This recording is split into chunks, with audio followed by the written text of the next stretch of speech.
I actually asked the production company if I could be introduced on a crane singing to you, but they said it wasn't possible.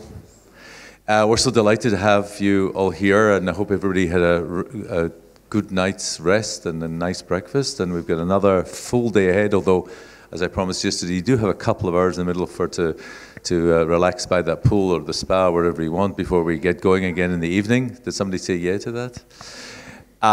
So thank you. We're in for another pretty exciting day, and let's start.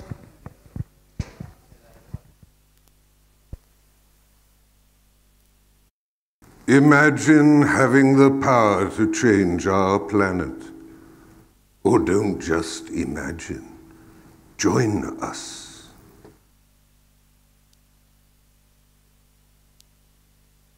Two years ago, at the first virtual meeting of the Board of Governors, the president of Ben-Gurion University, Professor Daniel Shamovitz, decided that BGU must take action to save the world.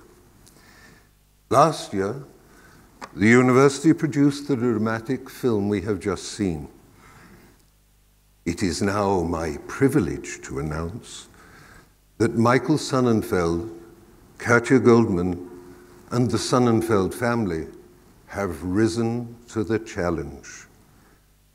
These wonderful people have generously agreed to fund the university's mission and the School of Sustainability and Climate Change, which shall be named in their honor. Good morning, ladies and gentlemen. My name is Eric Isaacson. I made Aliyah from England 50 years ago. I am a member of Kibbutz Alumim in the Negev. We're situated just 4 kilometers from Gaza. I am proud to say that 3 of my children are graduates from BGU. As a farmer, I am constantly aware of the need to improve our soil, air, and water, and leave something better behind for future generations. Please allow me to share a thought with you. It isn't every day that a kibbutznik like me has the opportunity to meet the people who take action to save the planet. Michael Sonnenfeldt, Katja Goldman, and the entire family. On behalf of the people of the Negev, our children and grandchildren, I thank you.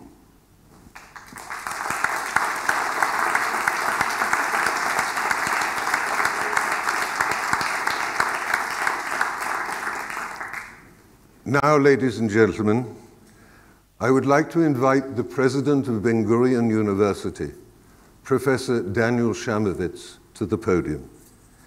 Professor Shamovitz will present the School of Sustainability and Climate Change, and he will introduce Mr. Michael Sonnenfeldt.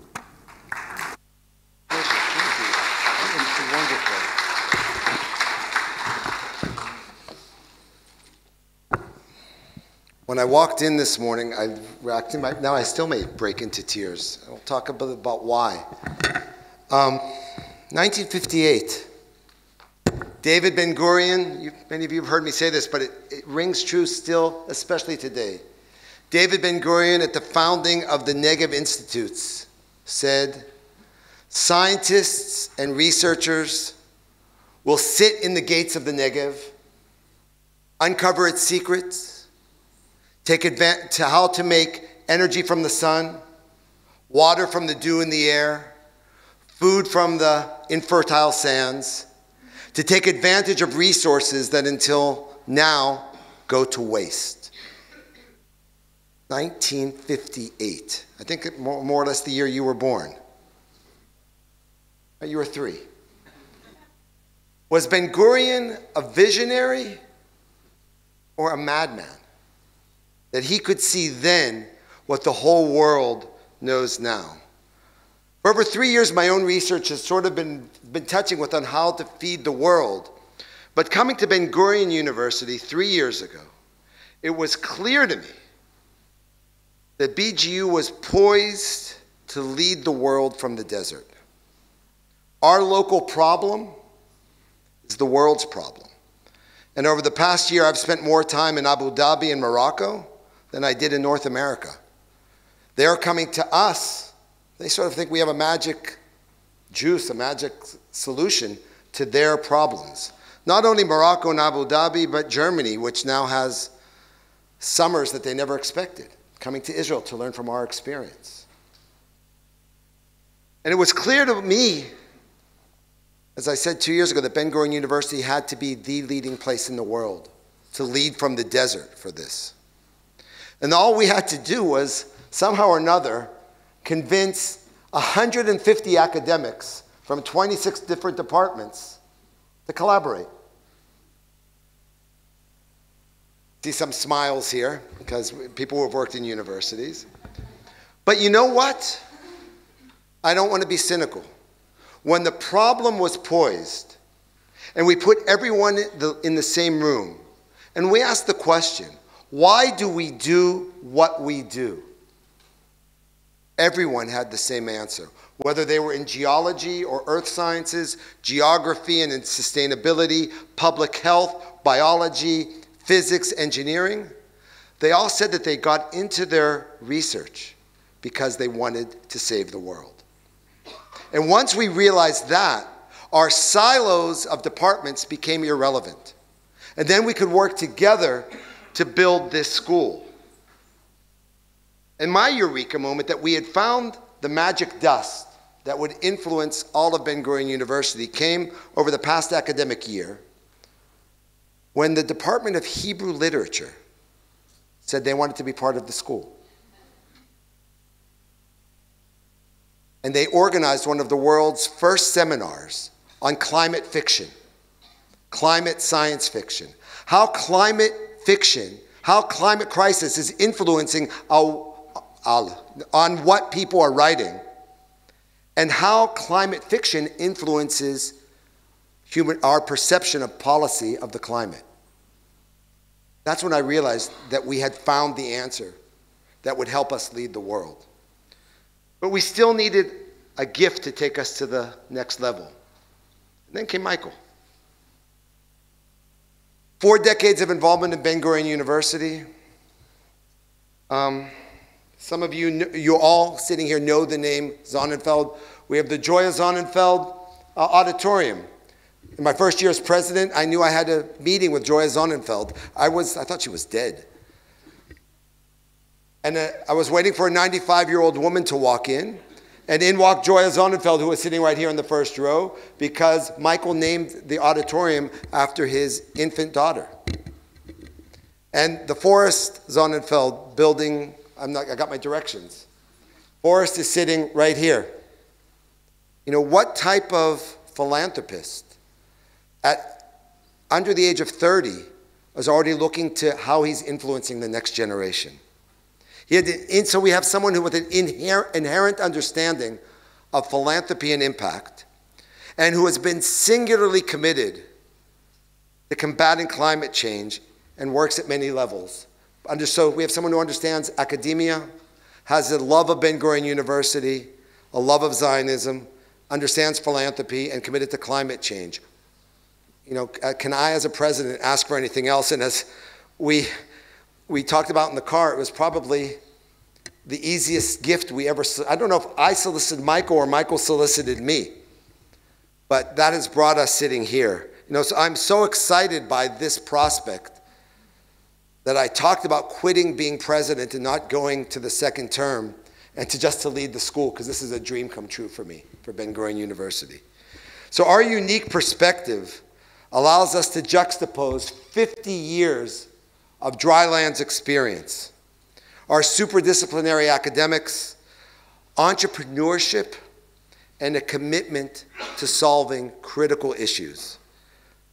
I have no doubt whatsoever that this will yield not only the best in Israel, but among the best in the world. The world will be coming to learn from us. And even 3 weeks ago, I was at a small school in Northern California, in the Bay Area called Stanford. And they said, you should be listening for a major announcement coming up. But you know what? We don't really have dry land. So maybe there's a way we could interact in your connections with Africa. Even the fact that Stanford is interested in collaborating with us lets us understand what an opportunity we have now. So the world is coming to us and will continue coming to us. I'm incredibly thankful. So ladies and gentlemen, colleagues, friends, please, Michael Sonnenfeldt.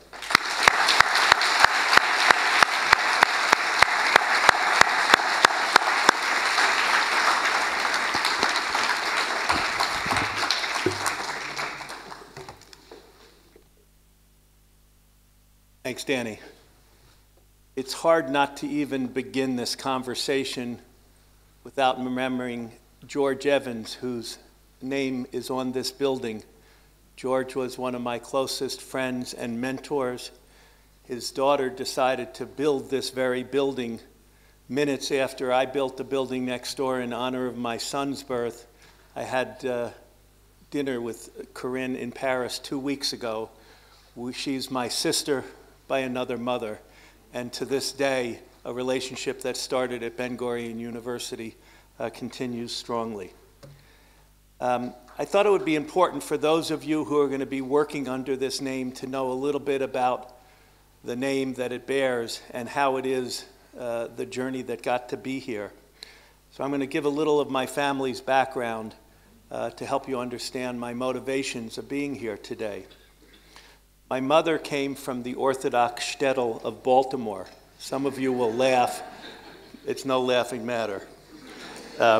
My father, on the other hand, was a German refugee who fled Nazi Germany with his brother Helmut when their mother was smart enough to get them out of Germany in 1938 to a very famous school by a woman who was Jewish by background, Quaker by practice, that created the new Hurlingen School that's been written much about. And my father's parents then escaped right after Kristallnacht through Sweden, and ultimately both doctors ended up in Baltimore, Maryland. They were never really able to fully assimilate. Meanwhile, my father back in England was interned as an enemy alien, as all Germans were. Forget that he was Jewish, and sent to Australia to an internment camp. And somehow, because of his wiliness, he was able to talk his way out of that camp and was sent back to England, but his ship was bombed and he was let off in India, where he spent 6 months in India in 1941 as a 17-year-old running an electronics factory, where he also befriended Nehru, with whom I have correspondence at home. He finally made his way to America in May 1941, where his parents were, and then 2 years later enlisted in the American Army, saw action at the Battle of the Bulge, and then at the end of the Army, because of his unusual skills, was asked to be first an interpreter and then lead the American interpretation at the Nuremberg trials at the age of 23, where he was Hermann Goering's personal interpreter. Some of you may know that when Hitler came to power, the critical event was when the Reichstag was burned down, and Hitler claimed that the communists had burned down the Reichstag. One day in a little jail cell, Hermann Goering said to my father, "Richard, can I tell you a little joke?" My father said, "Yes, Herr Goering." He said, "I burned down the Reichstag. That was me." My father said, "Herr Goering, do you have any other jokes?"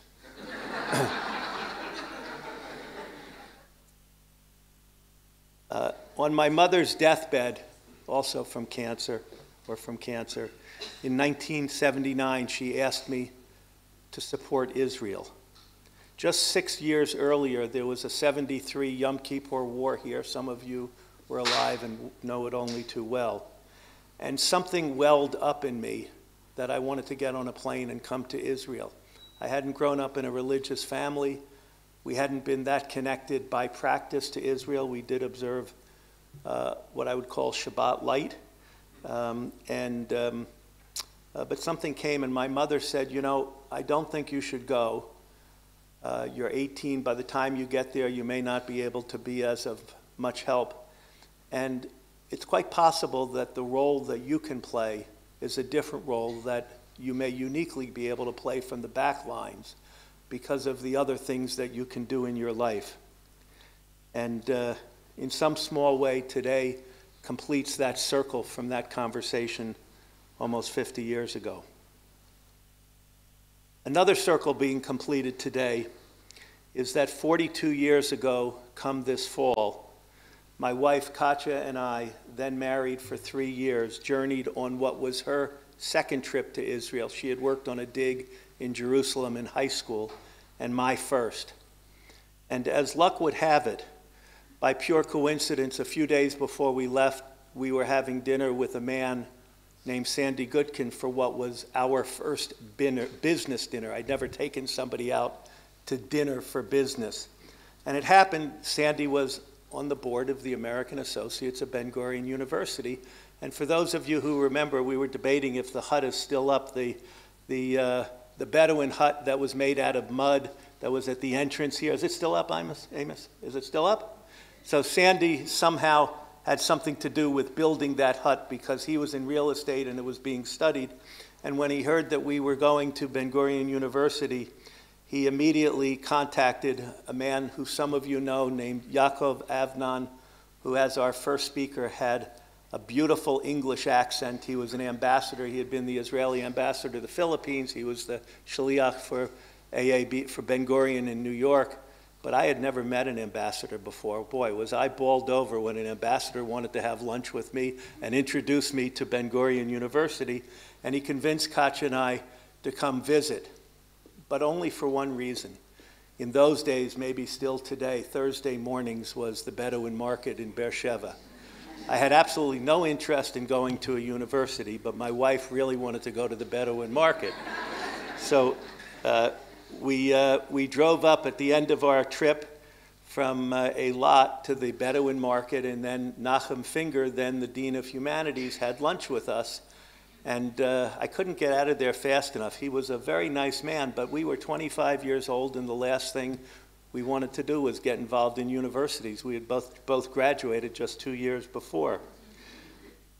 But Nachum was smart enough to say, you know, today is Ben-Gurion Day. It was Ben-Gurion Day one Thursday in November in 1980. Would you like to come down to Sde-Boker with us? Like I knew where Sde-Boker was. Well, we came down, and Nachum very quickly deposited me in a man named Amos Richmond's office, this gentleman right here. And I would say that if I think of moments in my life that I took a pivot from one to the next, two happened in the next 15 minutes. First was Amos, whose smile was infectious, whose intensity and belief and genius at creating the Blaustein Institute was remarkable and obvious from the start. How could Katja and I not get drawn into Ben-Gurion University from your infectious personality, Amos? It was just something I've never forgotten. But then he said, would you like to meet this young man who, by the way, when he said young man, I was 25, and the man I was about to meet was 37. It didn't seem very young to me at the time. But he asked me if I wanted to meet this young man, David Feynman, who should be at Weitzman but decided to do something important, and so he came down to Sde-Boker, and instead of being a theoretical physicist, wanted to actually figure out how to harness the sun for the future of Israel. And in that moment began a friendship and a mentorship that has lasted this day for 52 years. Where is David? Where are you? There he is. And with his wife. This has been one of the greatest pleasures of my entire life, David. We don't see each other as often as we like, but you're in my heart all the time. And this gift today is very much in honor of all of the amazing work that you have done over the years. Congratulations, David.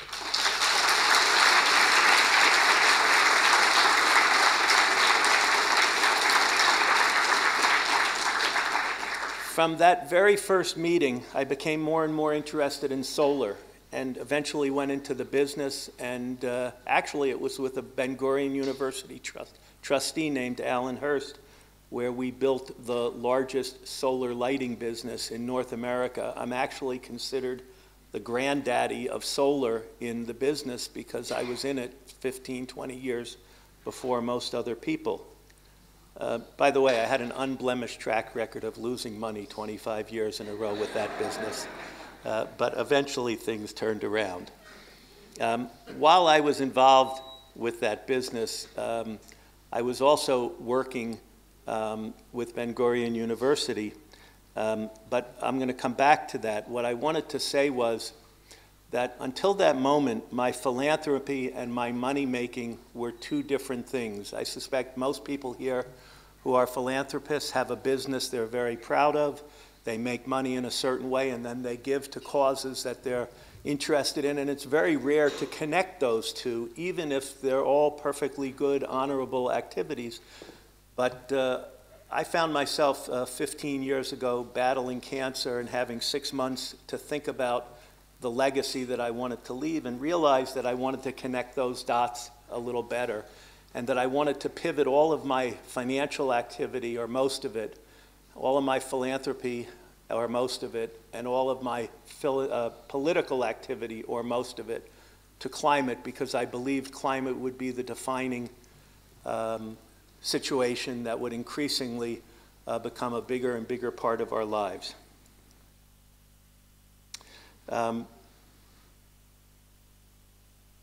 When I started thinking about philanthropy at this place, the first thing we did was the Founders Wall. Some of you, I think there's still a Founders Wall on the main campus. I think that was about 40 years ago. Other projects came, our name I would notice is at different places, and then came the Joya Claire Sonnenfeldt Auditorium, who was 2 at the time. And then when her brother was born, the Forrest Goldman Sonnenfeldt building behind me, as was mentioned. And for 13 years, from 1980 to 1993, I had the honor of serving as the American Associates President and then Chairman and Vice Chairman of the board here. But in 1993, 2 things happened that changed my life forever. The first was that my father-in-law, Irving Goldman, had passed away and left a very large foundation to his son, Lloyd, whom you know, and my wife, Katja, his sister, and their sister, Dorian. And they were beginning to think about how best to use the extraordinary treasure trove their father had left them.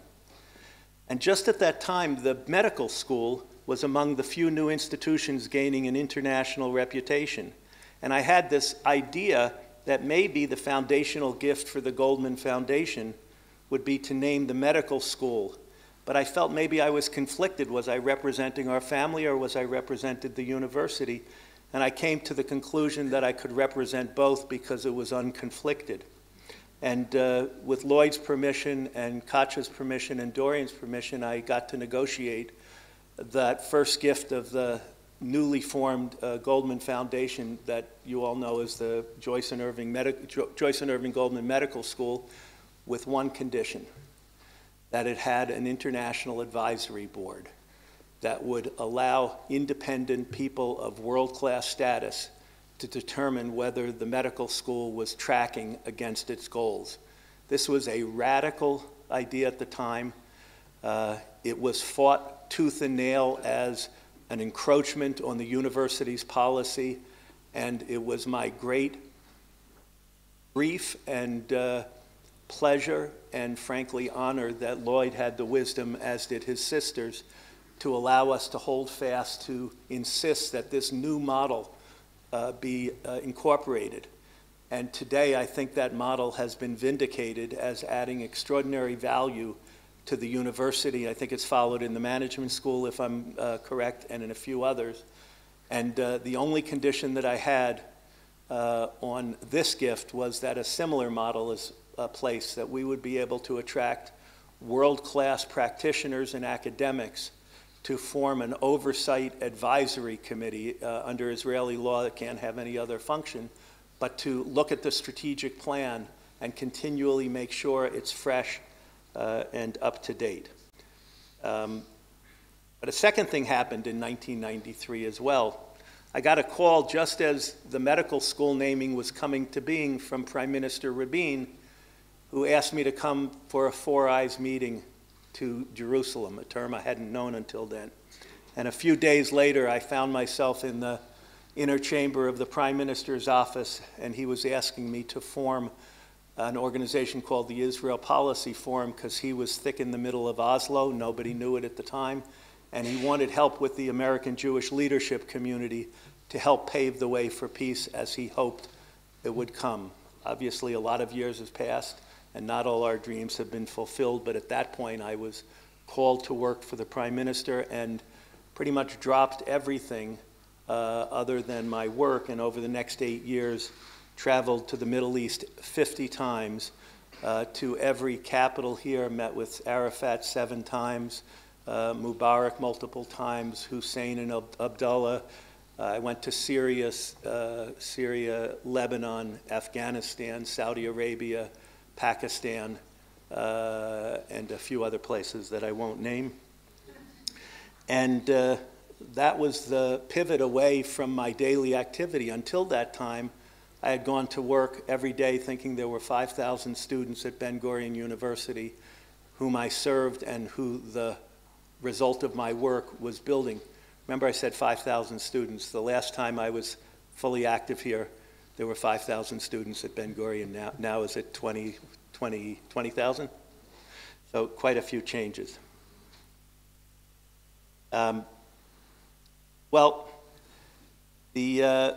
When I was going back to that cancer that I talked to you about, I had this insight, and I realized that I wanted to become all climate all the time, to think about the holistic way in which philanthropy and financial investment and politics can work so that you have 1 + 1 + 1 = 5, I hope. And I'm now part of a vanguard of some leading philanthropists and climate funders who are trying to think more holistically about how to integrate to make policies more and more effective. And so this gift comes in that context of my desire to further my involvement in that way. You know, the apple doesn't fall far from the tree.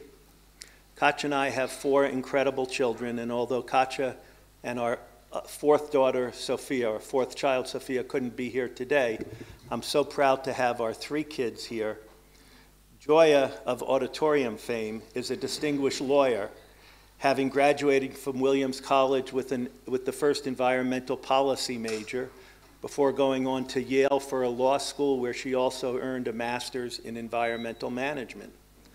Forrest earned his environmental certificate at Princeton University, and today is involved in real estate development, where the project he is working on is grappling with the front lines of sustainability as he projects a waterfront development into the future. And Isaac, 21, is about to graduate from Brown, focusing on what I think is the most exciting part of this field, which is environmental communications. We know the science. We know that we can solve climate change if only one thing: people would agree to do what needs to be done. And getting people to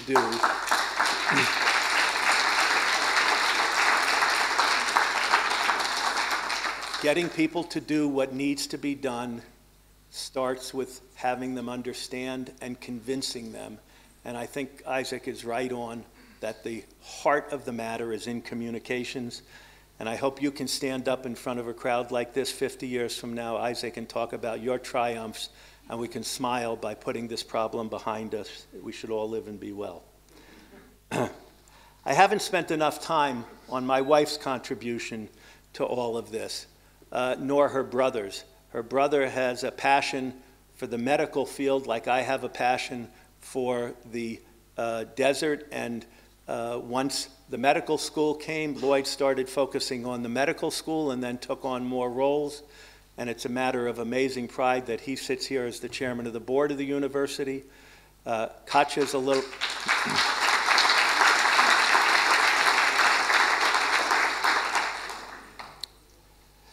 Katja would quickly acknowledge that the heat around climate in our family stems from my concerns and passions.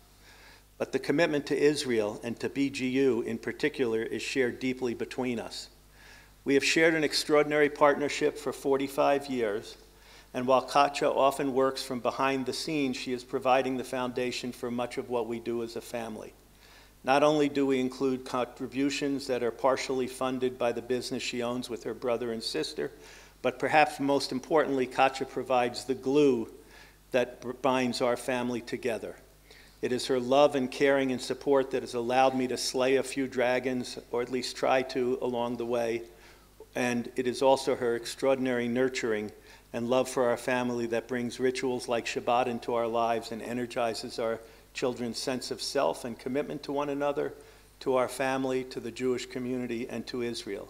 She is sorry she can't be here today, and I am even sorrier. We will be back.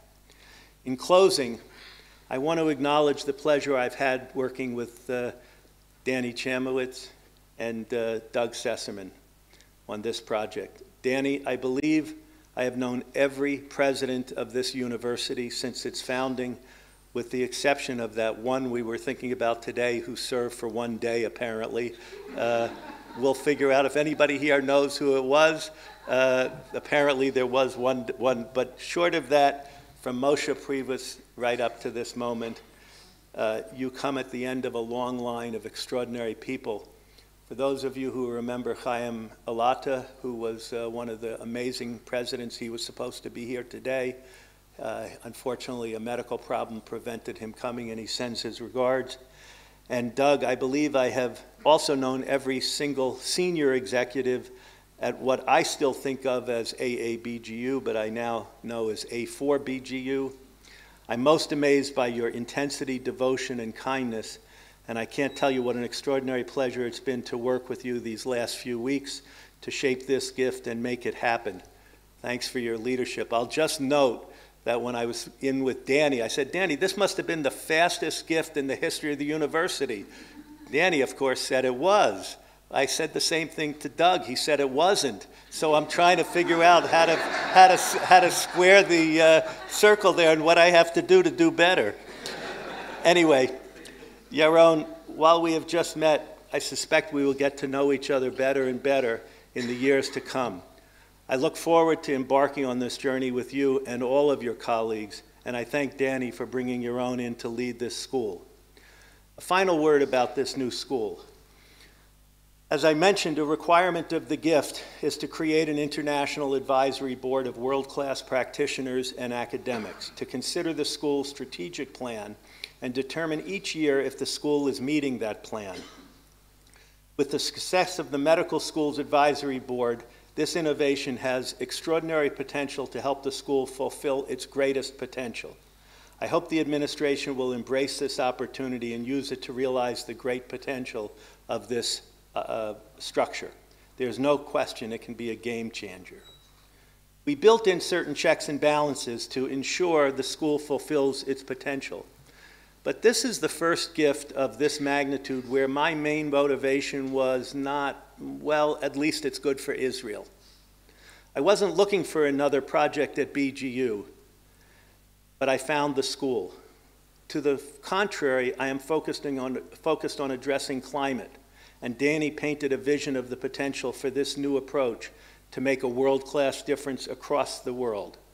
We simply live in a world where effort is no longer enough. The school really needs to deliver because climate is only going one way now, and we want to be on the right side of history. What better quest could there be than to associate with this effort at this time? I started my first Founder Wall ceremony about 40 years ago with a pledge, and I would like to end with one today as well. To Danny and Yaron in particular, and to all of those scientists and members of this community, and in front of my children, I pledge to help you grow this school into the prominence it deserves. I pledge to provide the resources within my power to support you, and I pledge to be a force to keep you on track, to help fulfill the potential of this school, to save lives and to help people all over the world to adapt, survive, and thrive in a world where climate will increasingly be the dominant factor affecting their well-being. I pledge to help Israel be a light unto the nations. Thank you for giving me and my family the opportunity to serve and fulfill our dreams and aspirations and our calling to help make a difference in this increasingly complex, challenging, frightening, and exciting world. Together we can make a difference we can all be proud of. Thank you very much.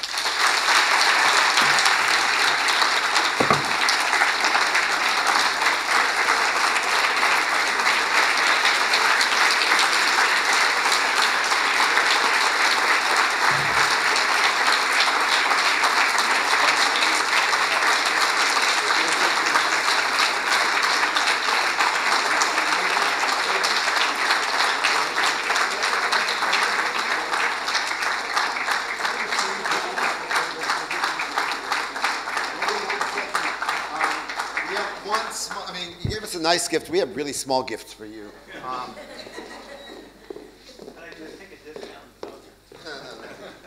You know, so well, so this is, you know, what do you give a guy who's just, you know, given us the world? Like, you know, David Ben-Gurion. I was given David Ben-Gurion signing the Declaration of Independence.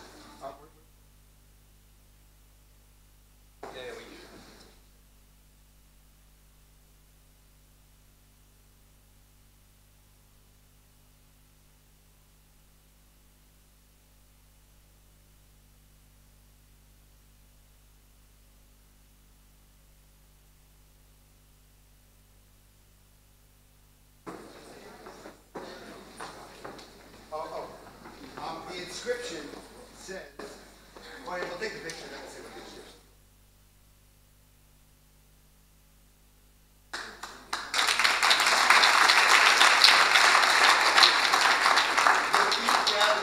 When I was born into the world, I found many carob trees planted by my father and grandfather. Just as they planted trees for me, I am planting trees for my children and grandchildren. I'll move to Ta'anit 23.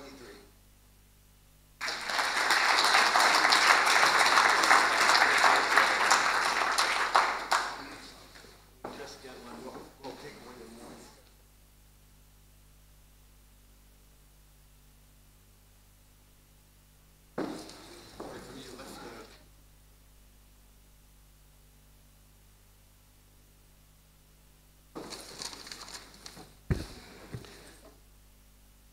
Hello, everybody. Thank you very much. First of all, I'm speechless. You know, after what we heard, I don't know what I can add more, but I would like just to say, Michael, that the International Advisory Board has been discussed from the first day by the committee that the school was established, and it's there from the first day. So we have it. You're absolutely right, and we're with you. We need it. Guest of honors, the Sonnenfeldt family, Michael, Lloyd, Mr. Lloyd Goldman, president of universities. Our world is changing in front of our very eyes. Species become extinct, habitats are getting lost, and ecosystems are being degraded. With the rise in temperature, the change in climatic systems, and increase of extreme events, we are quickly moving toward food insecurity, large-scale immigration, demographic conflicts, and political instability. We can no longer accept that everything is going to be just fine, and we can no longer assume that other people will do that for us, will do the job for us. We must act. We must take the challenge of fighting the climatic and resultant ecological crisis now, for ourselves and for our kids and next generations. This is especially true for the academic sector, and this is what BGU is all about, together with research.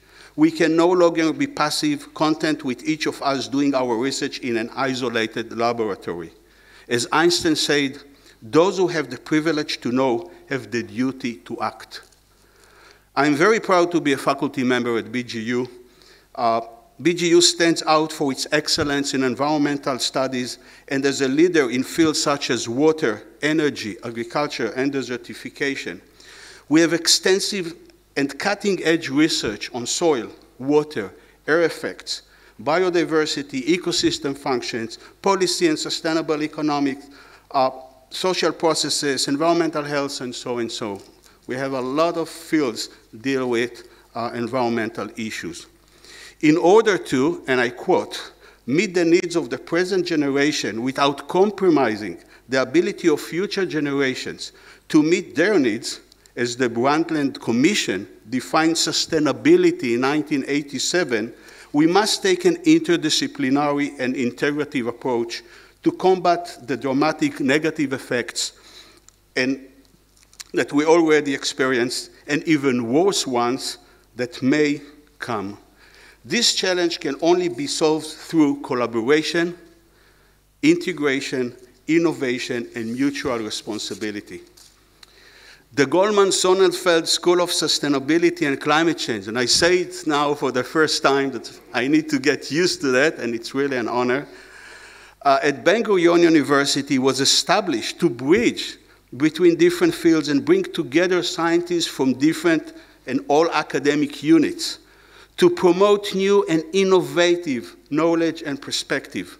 It creates new opportunities for sustainability-related developments through interdisciplinary studies, novel national and international collaborations, new teaching programs, and solution-based activities with both government and industry. We believe that cutting-edge research, education, community outreach will stimulate significant impact. For us, and I think that I represent most, if not all, the faculty at BGU, sustainability means responsibility. Hard to believe, but our school was approved by the University Senate only a year ago, and the first students accepted only 8 months ago. Still, 155, and I repeat the number, 155 faculty members are already affiliated with the school and fuel the school with a lot of passion and motivation. Thank you. Some of them sit here and I thank them. We already initiated diverse activities and academic events. We created new environmental study units, and we are currently developing new academic degrees that will be the first ones in Israel the way we now structure them. We are involved in a variety of national and international initiatives, and this is only the beginning, just 1 year. Dear Michael and family, thank you very much. You now challenge us to meet a new standard.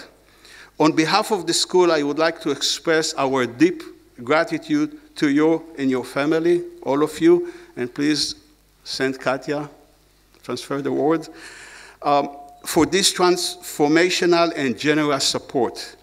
Your generosity and trust are inspiring and touching, and will allow us to make great progress. Thank you for believing in us.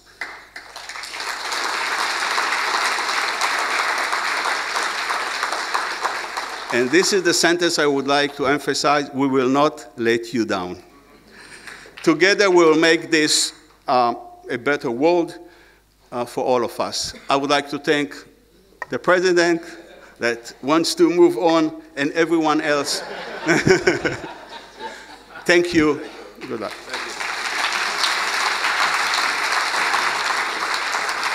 I was so excited earlier that I got a little bit off schedule. I'd like to invite Lloyd Goldman, the chairman of the Board of Governors, Michael's brother-in-law, who was actually supposed to introduce Michael, but you got it. Thank you. Yeah. So this is really special for me. Michael introduced me, as he said, to this university roughly 35 years ago, probably a little more. Michael is the older brother that, as I don't have any brothers naturally. He has been there for me whenever I would push the edges as a young teenager or a few years thereafter. What? So this is really special, and to be doing this with his family, his children, is real nakas.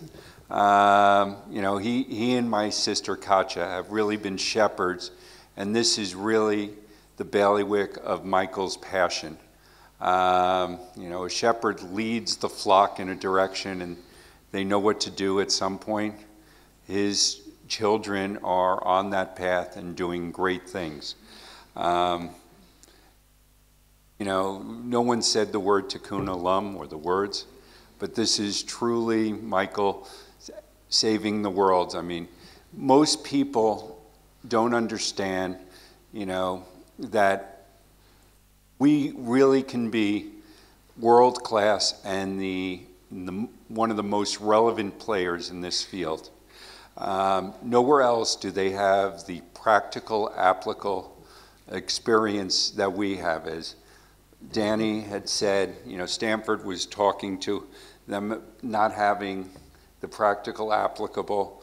We not only have the research and theoretical, but we are making it happen, and it's applicable, practical, and clinical. It's just amazing. I wrote down some notes, but a lot of it was covered. You know, so this is special, and I thank you, Michael. I thanked my sister.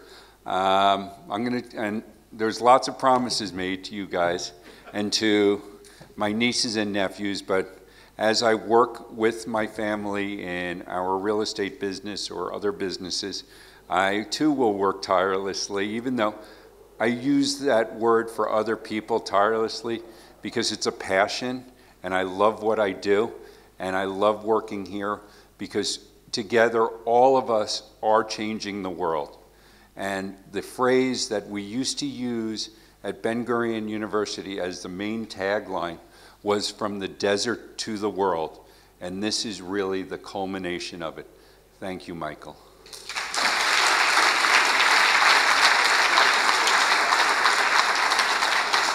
So just to emphasize, you know, we know how to pivot in the university, and we're going to be changing the schedule around a bit. But this is not a local event that we have today. This is a national event. President Herzog had wanted to be here if he was in charge of his own schedule. We know that President Herzog is not in charge of his own schedule. But we have with us Dr. Dov Hanin, who former member of Knesset and who has been charged by President Herzog to lead the climate committee, the climate forum, the National Climate Forum, and he's agreed within a second when I invited him to come down. Please, Dov, would you speak to us a little bit?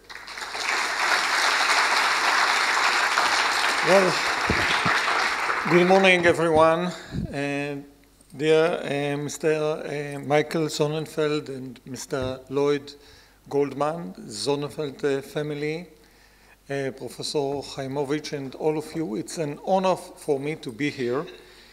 It's an exciting moment, not only for you in Ben-Gurion University, but for us in Israel, that this initiative is, you know, getting on the way.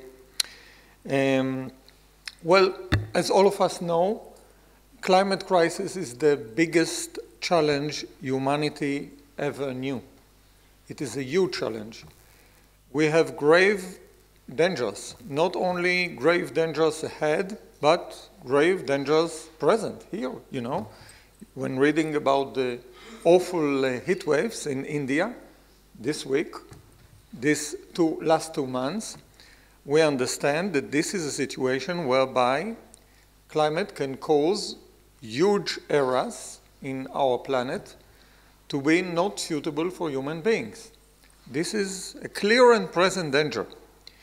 But it is very, very important to understand that this challenge is not only a danger, it is also a huge opportunity for all of us. Because dealing with climate crisis can lead us to change our patterns of living, our social structures, our technology, and to create a better world for all of us. Just world a more rational world, a place where all of us can live better. Now, climate crisis is therefore not only a big danger, but it is also a huge opportunity. Israel is a very small economy. Our place in creating this, this challenge or this danger is not a big one. We are not China, we are not the United States of America, but that is not the important question. The most important issue is what can be our place in the solution. And for many reasons, Israel, as BGU shows, in many ways, Israel can be an important part of the solution. That is the challenge we face in Israel at the moment. Now, Ben-Gurion University is a manifestation of the possibilities, of the opportunities, of the real, possibilities we have in Israel if we take this challenge. I want to thank Professor Chaimovich for his vision. This fast-track, movement of creating this school, it is amazing. I come from Tel Aviv University. I know Israel Academy. I deeply appreciate Israeli Academy, but it is, a very slow and complicated process in moving things ahead. And what you have shown us here in BGU is the possibility of really thinking different in universities and in Israeli Academy in order to be part of the solution. I want to thank the school already existing for their very extensive cooperation with us in the Israeli Climate Forum established by President Herzog. Your involvement, your contribution, your amazing webinar held only recently about desertification and dealing with desertification. This is an example of contribution, very practical one, not only scientific, not only speaking about, ideas and inventions, but practical contribution to the things we already have to face. So the issue at hand is science, the issue at hand is application, the issue at hand is adaptation and mitigation. We have many, many challenges. As all of us know, climate crisis changes everything, and in order to deal with climate crisis, we have to be able to think about changing everything. So it is a huge challenge ahead of us. Israeli Academy can lead. BGU University is already leading, and this is the place where all of us want to see Israeli Academy and the Israeli society at large. This is the vision of President Herzog when establishing the Israeli Climate Forum. I would like to say a few words about the inspiring words you said, Michael, before. Spoke about two big projects you had. One of them is climate. The second of them was peace, during the times of Rabin government. And I want to, in a way, reconnect these two challenges. We have to understand, in order to deal with the huge challenge of the 21st century, we have to find ways to overcome the conflicts of the 20th century. We cannot really separate them. This is a big issue. And regional cooperation is very, very important part of the vision of President Herzog. This is something he really focused on.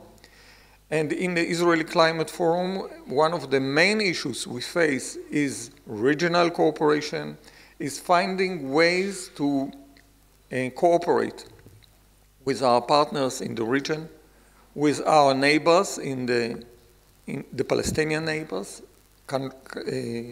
the Arab countries around us. It is not very easy task. It is hugely complicated, but everything connected with climate is complicated, and therefore complication is not, it is another challenge to be met. So dealing with peace and environment, dealing with regional and international cooperation and environment is something very, very much connected. In November, we'll have the COP27 near us in Sharm el-Sheikh. It can be a big opportunity for a meeting place, not only of dealing with the challenges of 21st century, but of finding new ways to overcome the conflicts of the 20th century. So thank you very much, all of you, and I wish you a lot of success in this very important endeavor.